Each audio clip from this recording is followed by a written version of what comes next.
Before we begin, a note.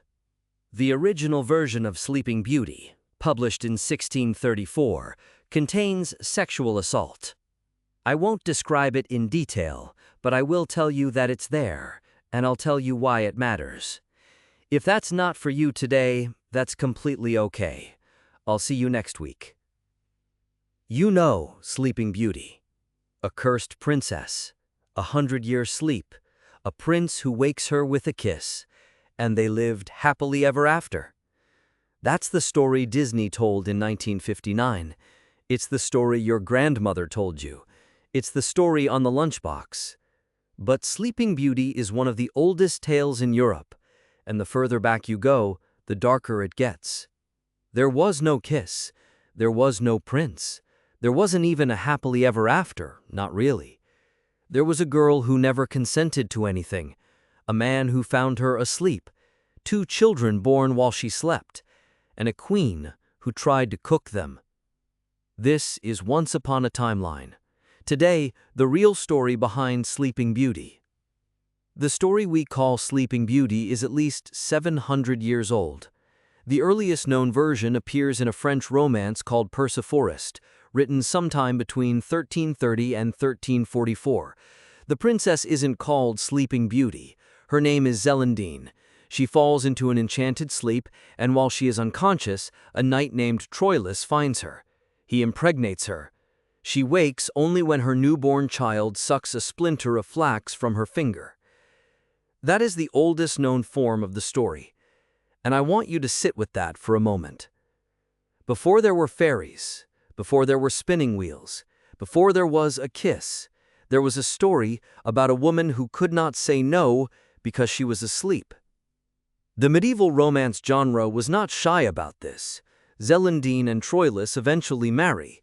In the world of the story, this is presented as a love story, but by any modern definition, and by the definition of most people even in the 14th century, a knight who impregnates a sleeping woman is not a hero. He's a criminal. That is the DNA of Sleeping Beauty. Everything that comes after is an attempt to soften it, sanitize it, or hide it entirely. 300 years later, in the Kingdom of Naples, an Italian courtier named Giambattista Basile spent the last years of his life collecting fairy tales. Basile died in 1632. 2 years later, his sister published his manuscripts as a book called Il Pentamerone. Scholars generally consider it the first fully developed literary fairy tale collection in European history. It predates the Brothers Grimm by nearly 200 years. And buried inside Il Pentamerone is a story called Sun, Moon, and Talia. Here is what happens. A great lord has a daughter named Talia. When she is born, wise men predict that she will be endangered by a splinter of flax. The lord forbids flax from ever entering the house. Years pass. Talia grows up. One day, she sees an old woman spinning flax. Curious, Talia tries the spindle herself. A splinter lodges under her fingernail. She falls into a death-like sleep. Her father is grief-stricken. He cannot bear to bury her, so he places her body on a velvet throne in one of his country estates, closes the doors, and abandons the house forever. Time passes. One day, a different king from a different kingdom who is out hunting, follows his falcon into the abandoned house. He climbs in with a ladder. He finds Talia. He cannot wake her, and so, in the original 1634 text, he assaults her while she sleeps. Then he goes home. He never tells anyone. 9 months later, still asleep, Talia gives birth to twins, a boy and a girl. Her body somehow keeps them alive, and one day, one of the babies, searching for milk, sucks Talia's finger and pulls out the splinter of flax. Talia wakes up. She has no idea what has happened to her. She has no idea where the children came from. She names them Sun and Moon. The king eventually remembers this abandoned house and comes back to see her. He finds her awake, with 2 children. He confesses what he did. In the story, and I want to be very clear that this is the story, not my endorsement, Talia forgives him. They fall in love. But there is a problem. The king is already married. His wife, the queen, hears him whispering the names Talia, sun, and moon in his sleep.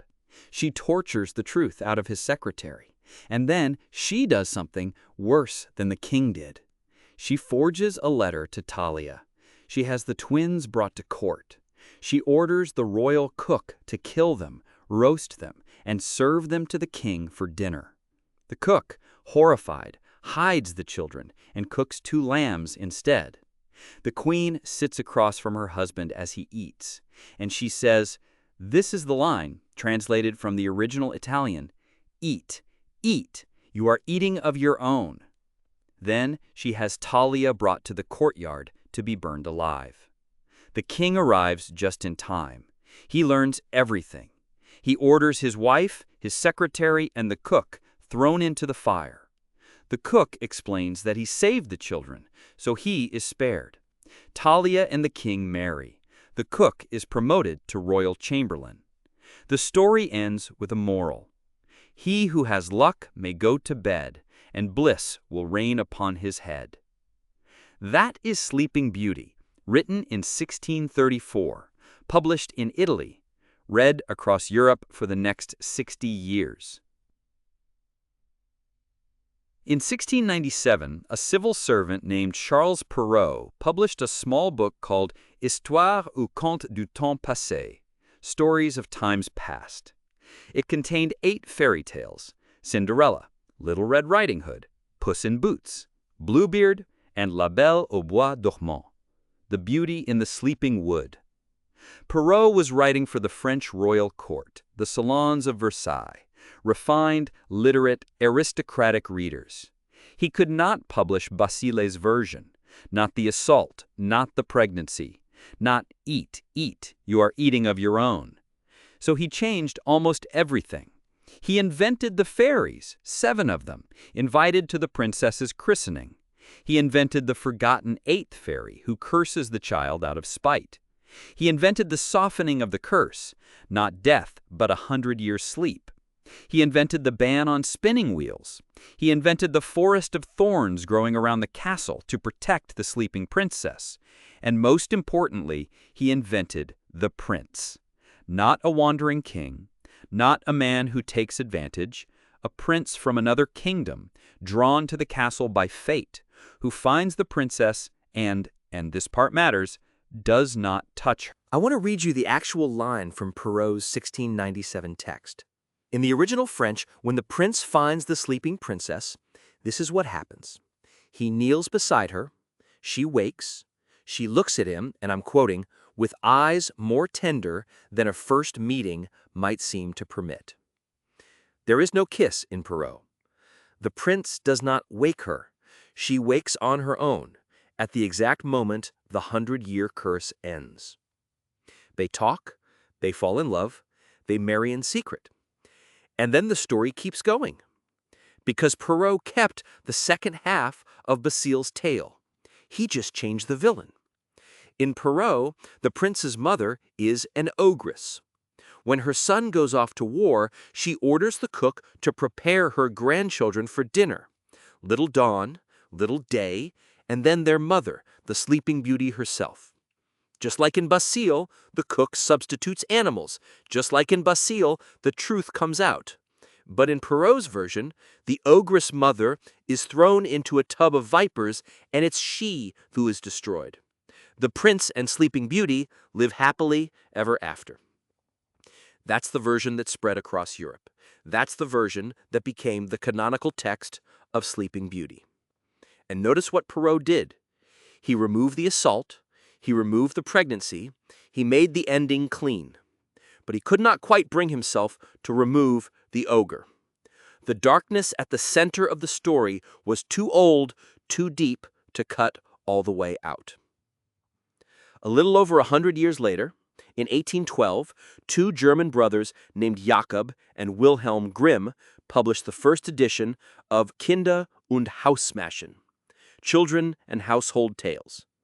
It contained a story called Dornrosen, Little Briar Rose. The Grimms are famous for collecting German folktales, but the truth is a little more complicated. Little Briar Rose is almost certainly not German.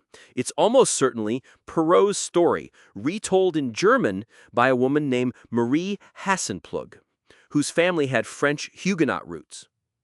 When Jakob Grimm realized this, he considered leaving the story out of the collection entirely, but he decided to keep it because he thought it echoed the Norse legend of Brynhild, the Valkyrie who sleeps in a ring of fire until a hero wakes her. The Grimm's version is the shortest of all of them. The fairies are called wise women. The princess is called Briar Rose. The curse happens, she pricks her finger. She sleeps. A hedge of thorns grows around the castle. 100 years pass, and then a prince finds her, and this is where the Grimms did something Perrault never did. They gave him the kiss. The awakening kiss, the moment you probably associate more with Sleeping Beauty than anything else, is a Grimm invention. It does not exist in Perrault. It does not exist in Basile. It does not exist in Perceforest. It is a 19th century German addition to a French story rewritten from an Italian original that came from a medieval French romance.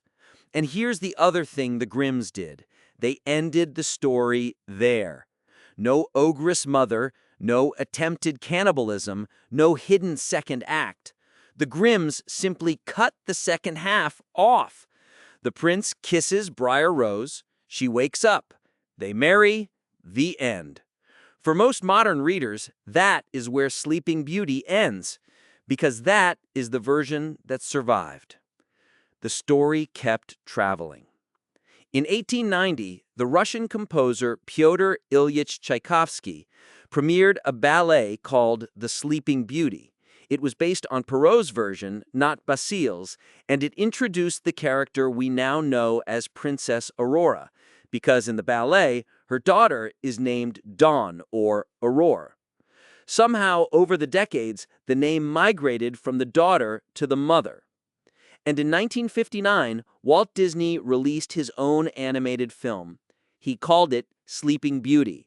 He used Tchaikovsky's music. He borrowed the name Aurora for his princess. He kept Perrault's fairies, but reduced them from 7 to 3: Flora, Fauna, and Merryweather. He kept the Grimm's kiss. He removed the ogress entirely, and he added the character that everyone remembers most, a jealous dark fairy with green skin and horns. He called her Maleficent. Maleficent is not in Basile. Maleficent is not in Perrault. Maleficent is not in the Grimms. She is a 1950s American Animation Studios invention, and she is now, arguably, more famous than the princess herself. Every version of Sleeping Beauty tells us something about the century that produced it. Basile's version, a story about a woman who has no agency over her body, whose consent doesn't factor into the plot at all, is a story from a world that saw women's bodies as property. It reflects a real, historical view of women, not a pleasant one. Perrault's version, a story about fate, virtue, and a prince who behaves honorably, is a story from a court trying to establish what proper aristocratic behavior looked like. He was writing manners, in a way. The Grimm's version, a story that ends with the kiss, cuts the second half, and adds a Norse mythological echo, is a story built for a nation that was trying to invent a German folk identity in the wake of Napoleon. And Disney's version, the princess who sleeps through most of the movie, the fairies who do most of the actual work, the villain who steals the show, is a story of mid-20th century American commercial animation. Sleeping Beauty is not one story. It's 700 years of stories. Each version tells us what its century was willing to tolerate, what it wanted to teach children, and what it needed to hide. The tale did not begin with a kiss.